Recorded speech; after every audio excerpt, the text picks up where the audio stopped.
Oke, selamat pagi Bapak Ibu dan teman-teman sekalian. Jadi topik yang akan saya bawakan hari ini yaitu tentang uh, menabung ya. Tapi di sini topiknya mungkin agak sedikit sarkas ya, di mana saya akan katakan bahwa nabung itu sebenarnya untuk orang miskin, dan nabung itu akan selamanya membuat orang miskin. Jadi mungkin ini sedikit kontradiktif dengan apa yang diajarkan pada kalian waktu kecil dulu ya, nabung bakal kaya. Tapi sebenarnya uang itu tidak bekerja seperti itu. Ya malahan kalau kalian simpan ya malahan kalian yang rugi, karena kalian menyanyiakan kemampuan asli dari duit tersebut yang kalian tidak ketahui. Di sini saya akan menjelaskan kenapa menabung itu bisa membuat kalian miskin, dan di sini gue akan memberikan juga solusi-solusi yang paling efektif tentang bagaimana sih caranya agar uang itu bisa kita manfaatkan dengan sebaik-baik mungkin.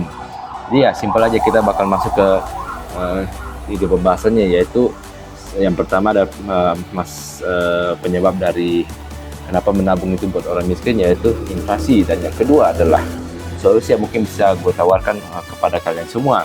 Jadi kita bakal langsung aja masuk.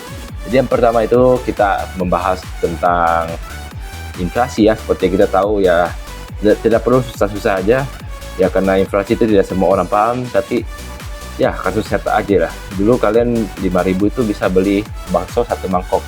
Sekarang harganya 1 mangkok bakso itu yang paling murah itu 15.000 ya. Itu pun udah benar-benar pas-pasan. Kalau sekarang masih ada bakso 5.000 1 mangkok, itu mencurigakan ya, jangan-jangan daging tikus ya. Tapi sebenarnya ya itulah dia salah satu contoh kasus nyatanya dari inflasi ya. Jadi ini sebenarnya ilmu makroekonomi, tapi itulah dia gambaran paling simpelnya tentang inflasi. Nah jadi mungkin kalian bertanya-tanya, kalau misalnya gua nabung anggaplah gua nabung di bank ya, tapi kan di sini gua juga selain nabung gua juga ada tambahan juga, gue taruh duitnya di deposito. Kebetulan saya menggunakan bank digital, bunganya sampai 8% per tahun. Oke.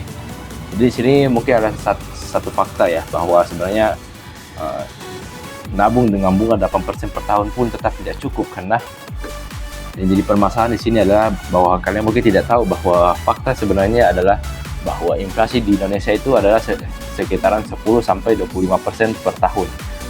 Nah terus kalian mungkin penasaran,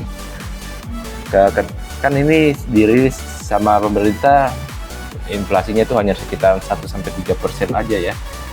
Tapi sebenarnya ya inflasi yang dirilis oleh badan-badan nasional adalah inflasi yang tidak termasuk dengan bahan makanan dan energi ya. Bahan makanan ya seperti beras, minyak dan sebagainya, dan energi itu misalnya bensin ya, Pertalite, Pertamax ya. Ya jadi singkatnya begini, kalau misalnya ini contoh nyatanya aja lah. Kalian mungkin dulu pernah ya beli beras dulu 1 liter 10.000 ya. Gue dulu pernah beli beras 1 liter 10.000 ya. Jadi sekarang 1 liter udah berapa ya? Udah 15.000 ya.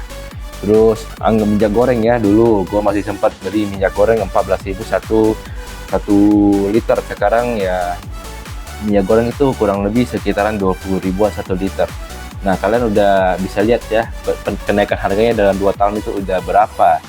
Jadi ya terus anggaplah bensin tiap hari makin naik harganya. Terus ya ada ya bensin namanya Pertamax ya. Kalian udah susah-susah beli mahal-mahal ya, ternyata oplos. Ya mungkin penyebabnya bukan karena untuk kepentingan sendiri ya. Mungkin memang karena harga bensin memang sudah tidak semurah itu, makanya diakali bagaimana caranya supaya bensin bisa tetap dengan harga segitu ya. Salah satunya adalah dengan dioplos. Dan itu mungkin dan itu tidak salah juga sih, tapi sebenarnya tetap melanggar etika. Nah tapi jadi apa sih solusinya? Jadi sebenarnya solusinya itu simple sih, investasi guys ya. Bagaimana caranya? Jadi investasi ini adalah teknik gimana kalian membuat uang kalian bekerja dengan kemampuan bekerja di kemampuan maksimalnya. Jadi tergantung dengan resiko dan konsekuensi yang siap kalian tanggung dari duit yang kalian pekerjakan untuk kalian. Jadi bisnis itu, di investasi itu sebenarnya banyak jenisnya. Salah satunya adalah dengan bisnis, dengan berbisnis. Jadi bisnis sebenarnya itu kalau dibilang itu kasta tertingginya dari kasta tertingginya. Tapi kalau misalnya kalian juga tidak takut untuk berbisnis, ya solusinya adalah kalian membeli saham.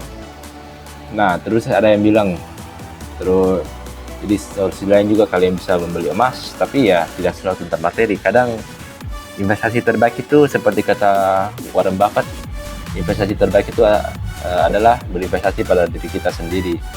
Jadi kita hanya tidak perlu duit, kita hanya perlu mengorbankan waktu, mental, kesabaran, dan kita kumpul pengalaman yang bisa kita dapatkan sebanyak mungkin ya di dalam hidup kita. Jadi ya dari pengalaman kita belajar untuk menjadi orang yang lebih baik. Kita berinvestasi pada diri kita, kita menciptakan pribadi kita yang lebih baik lagi ke depannya. Itulah seni berinvestasi. Kadang tidak semua orang paham tentang investasi, ya mereka selalu mengaitkan dengan materi, tapi sebenarnya investasi terbaik itu tidak selamanya dari materi. Jadi ya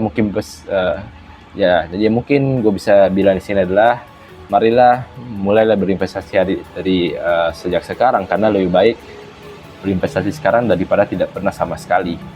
Ya, tapi kalau misalnya kalian mau terus-terusan nabung, ya sudah, itu urusan kalian, berarti kalian akan selama-lamanya menjadi miskin.